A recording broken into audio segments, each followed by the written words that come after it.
Aujourd'hui, nous sommes en présence de Jean-Pierre Chanoine de Vancouver, qui est un intervenant lors du Obésité Bootcamp 2011 à Duchesnay, Québec. Il nous entretient sur la prévention et le traitement de l'obésité infantile. Le traitement de l'excès pondéral chez l'enfant et chez l'adolescent consiste en fait à faire de petits changements dans la vie de tous les jours au niveau à la fois de la famille, de l'activité physique et de l'alimentation. Au niveau de la famille, le point le plus important est probablement de s'assurer que la famille est en fait prête à faire ces changements. Si la famille n'est pas prête, le premier point serait de s'occuper de la motivation au niveau familial.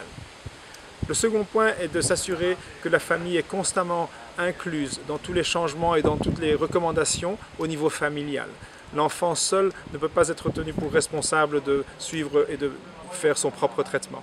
Enfin, il est important d'identifier les différents facteurs qui peuvent mener soit à une suralimentation de l'enfant, à un excès de consommation alimentaire ou bien à une diminution de l'activité. Je pense par exemple à des éléments de stress tels que des disputes au niveau familial. Au niveau familial, il est important aussi de reconnaître et d'enseigner à la famille comment reconnaître les stress qui peuvent mener à des changements au niveau de l'activité et à des changements au niveau alimentaire.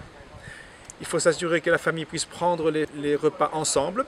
Encourager les repas pris au niveau familial est un aspect assez important car il permet de discuter, il permet d'échanger des propos, il permet de réguler aussi l'alimentation. Les conflits au niveau de la nourriture sont aussi assez fréquents. Les parents devraient véritablement offrir la nourriture sur la table, mais les enfants doivent décider et pouvoir prendre ce qu'ils ont faim, ce dont ils ont besoin, sans être forcés de finir leur assiette. Lorsqu'on fait des changements au niveau familial, il est important d'être très précis et d'avoir un focus sur un des aspects à la fois. Il faut effectuer les changements un à la fois, mais également il faut être très spécifique dans les changements que l'on fait. Effectuer les changements un à la fois, c'est par exemple décider qu'on ne mange pas en regardant la télévision. Être très spécifique, cela veut dire par exemple que tel jour de la semaine, on s'arrangera pour prendre les repas en famille.